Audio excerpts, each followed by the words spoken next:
Frugal Friday, K-Squad. Here are 5 things I consistently do on a tight budget to save money and live a frugal life.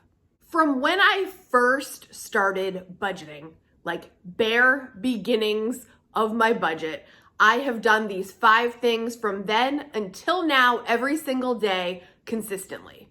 Oh, she's making biscuits back there.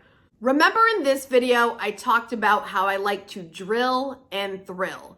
If you drill certain habits, you will be thrilled with the results. So since the very beginning, on my tightest of tight budgets, I do these 5 things to save money and live a frugal life and get results.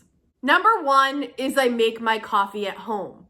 If you can learn to make a good cup of coffee at home, why do you even need to go anywhere else? I want to dive a little deeper because everybody's heard of this latte factor. You've already heard it. Oh, if I save $5 a day, you know. But let me tell you a couple other benefits I find with making my coffee at home. First of all, it's a lot quicker. If I'm going to go through a drive-through or get my coffee at a coffee shop, I've got to reverse engineer my morning to allow for however long it's going to take. Sometimes it's 10 minutes, sometimes it's 20 minutes, depending on the line, depending which location you go to. Personally, I like saving that time and making a delicious cup right here in the privacy of my own home. Saves me time, which also means, in a way, is saving me money. Then, of course, is the actual money. The money you spend going through the drive-through, and then sometimes it's tempting to grab something else. I mean, more likely you're not going to get out of there for under $10. You know what I mean? Some people might even ask, Kate, why do you even need to drink coffee? Listen, you've gone one too far. I'm like the Tin Man in The Wizard of Oz. Most of you have seen that movie. Remember when the Tin Man first gets his oil and it's like, That's me.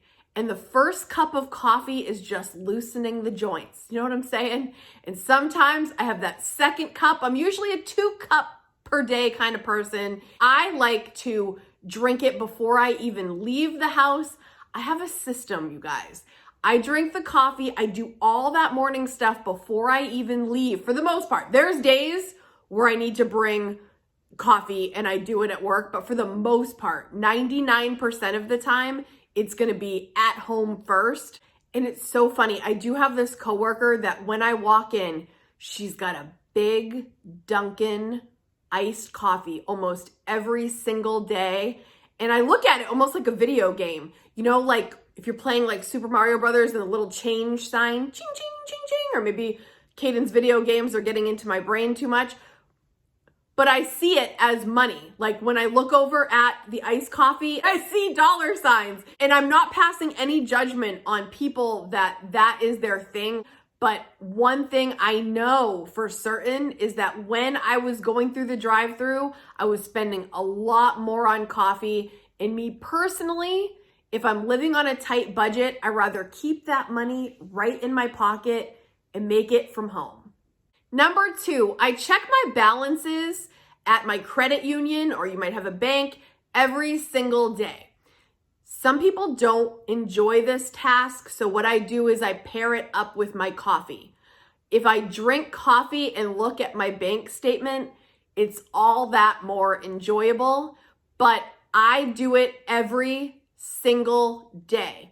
If you're living on a tight budget, you don't want anything to get away from you. That is why I like to personally use my debit card or my credit card for me personally, because I like everything documented.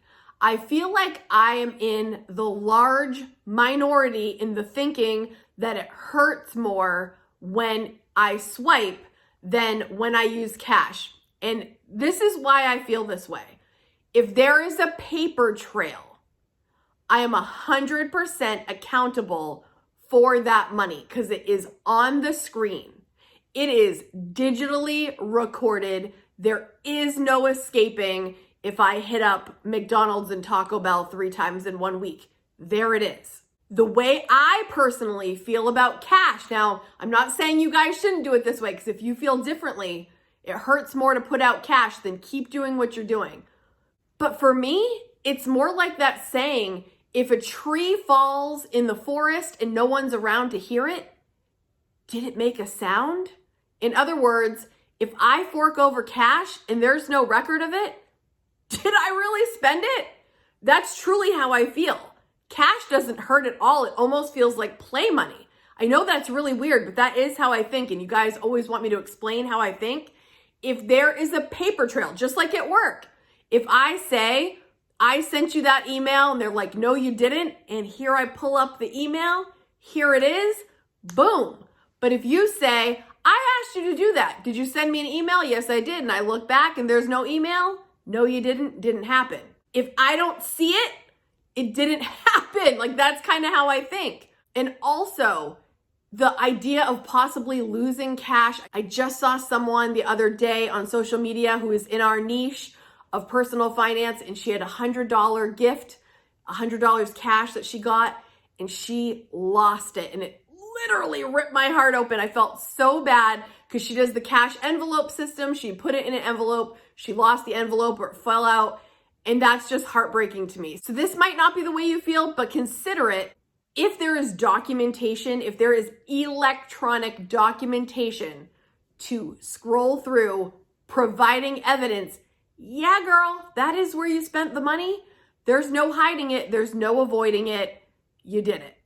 But here's another big thing. If you are on a tight budget and something came out of your checking and you actually didn't spend it, you're going to keep your eye on that. You're going to be like, I don't have a subscription to this newspaper. I haven't had one since 2001. You will know. You can call them up and say, I did not purchase this. Please remove it from my account. So I just like to keep an eye on things. When you're on a tight budget, you got to keep it tight. You got to keep your eye on it. Can't just let anything go to chance. Number 3, I bring my food for the day from home. I eat everything at work that I brought from home. There are exceptions. Of course, there's been times where I have bought a lunch, but again, 99% of the time, I brought all my food, all snacks to work from my groceries. We all know that groceries are costing quite a bit due to inflation. I mean, the eggs are killing me, you guys, because I love eggs. But even though the groceries are high, going out to eat is higher. Listen, going through the drive-thru back in the day used to be so cheap. There were dollar menus. There were so many things. You could get a meal deal for a cheap amount. That is of the past, my friends. So if you think like, oh, I'm going to get a quick meal for a deal, I really doubt you are. I really doubt you are. It's not. The few times when I go through the drive-thru after, I'm like, why did I just do that? This is crazy. It's so expensive. Get your groceries and make sure that you have what you need for the day. And when you're going grocery shopping, account for your breakfast. Like at work, at my work, we have a toaster in the kitchen.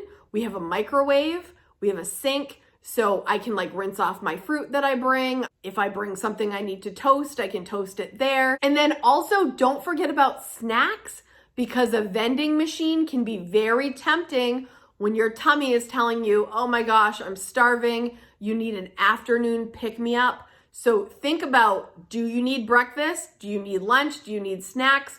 What do you need for the whole day? Bringing my food each day definitely helps me stay frugal, stay living below my means, and keep a tight budget from blowing up.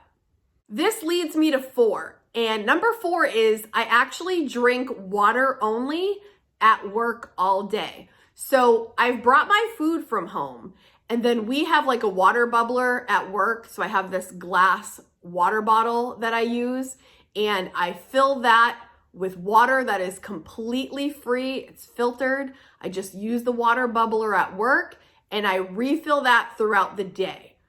The benefits of drinking water are obvious, right? Water is way better for you than basically anything else, and anything else is gonna cost money. So I don't have Gatorade, I don't have any soda. I don't have any of that kind of stuff during the day. I just refill my water. And just here's another thing to think about for your grocery budget. I have a couple friends that were sharing with me recently that they have boys that they always buy all these drinks for that are not water, not milk, and just it's killing their budget.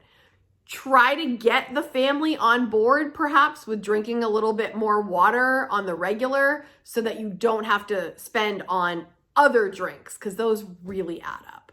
Number 5, when you're living on a tight budget, dinner is made at home. You guys know that for the longest time, this girl rarely did any cooking. And over the last few years, I'm still not fantastic, but I've gotten better. I've got crock pot meals that I've shared with you. I'm a big fan of just like the basic oven. I'm a big fan of stir fry and stuff on the top of the oven, the stove top. I'm a big fan. Find some meals that you can get good at making. If there is a meal that you really like in a restaurant, try to find a way to replicate it a little bit or at least get close to it so that you don't feel as tempted to go to a restaurant to get that meal. The internet is your friend when it comes to recipes and enhancing your food. There's just so much out there. You don't need to go to a restaurant now. And even me, if I'm saying this, and you guys know I am not the best at cooking, I make meals that I really enjoy at home now, and that really helps. If you're on a tight budget, and no matter when, from the beginning of my budgeting till now, I know that making my dinner at home is gonna save a ton. When you're going out to get meals, which I really try to do more like special occasion now, the time going out there, the time spent, which is a good experience. Sometimes, guys, I love going to dinner. Sometimes I do. But the tipping that you need to do with that, the high cost of the meal, if you're on a tight budget, there might be no room for going out to eat right now. And it might just even be a season. This might be a season of life. But like I was saying, these 5 things that I do are things I do every single day to save money and not go over budget. And these might be 5 things that you already do, but there also might be times where you feel yourself kind of backsliding because it's easier to just go through the drive-through. If you're on a tight budget, take a look at even these 5 things. And the way that I think about this kind of like structures my day. Morning, looking forward to coffee.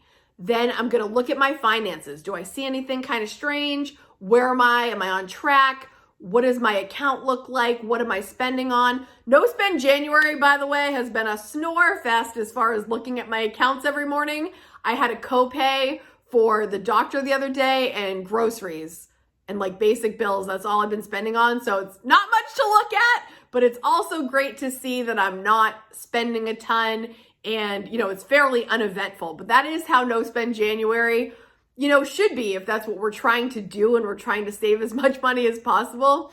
In my mind, if you're trying to live a frugal life, if you're trying to save money, it is what you consistently do. And to some of you, this might sound so boring. Oh, geez, Kate, that's so boring to do all day, day in and day out. But I thrive on routine. I thrive on habits, especially habits that move the needle in my finances consistently. So if any of these are not in your daily repertoire, maybe take a look at them. But as always, now is your turn. Please go into the comments, leave down below what is something you do every single day that helps you save money and continue to live frugally. I can't wait to read your comments. If you're new here, thank you so much for joining us. We've had a large influx of new K-Squad members recently. If you are interested in learning more about budgeting, I started a budget series back on January 11th. I'll leave a link right here for you to check this out. It's going to be a 6-part series to help you get your budget on track or teach you how to budget for your first time. I want to be there for you to help you have the most successful financial year you've ever had this current year. For weekly inspiration, hit that subscribe button and hit the bell so you're notified each time I upload. Hit the like button if you want to get this video out to others that want to join the Frugal community and learn about what we're talking about week in and week out. I will leave some videos here for you to watch next to continue your Frugal journey. Thank you so much for being here, and I will see you next week, K-Squad. Bye, guys.